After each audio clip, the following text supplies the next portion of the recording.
or? It's so interesting, and I feel so lucky that I was in Fort Wayne, Indiana at the time that 3 very strong leaders emerged who really taught the rest of the community what feminism meant.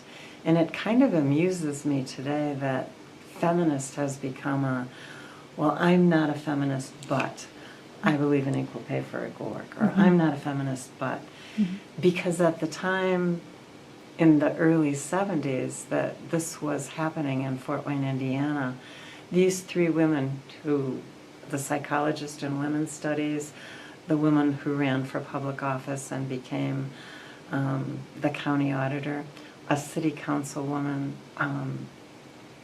these 3 leaders taught the rest of the women that you should be proud to be a feminist, but there's no such thing as an overnight conversion. You've got to learn what this means before you get to call yourself a feminist.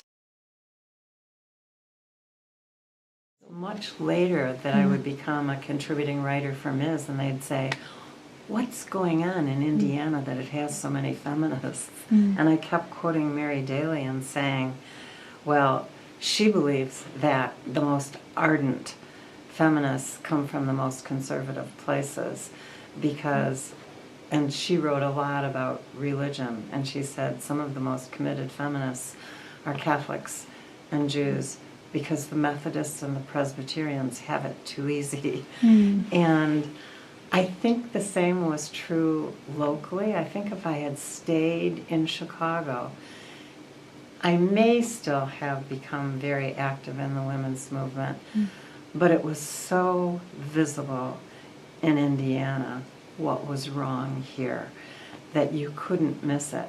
And what was also really interesting is when you met somebody else that was questioning authority, it kind of didn't matter what background you were, it didn't matter what race you were, it didn't matter what religion you were, it didn't matter what sexual orientation you were. If you met somebody else who was questioning authority, it was an instant bonding experience. So it was a strong and vibrant community. And you learned a lot from each other. It was a typical grassroots movement. And you learned a lot from each other. So, and you could become very active.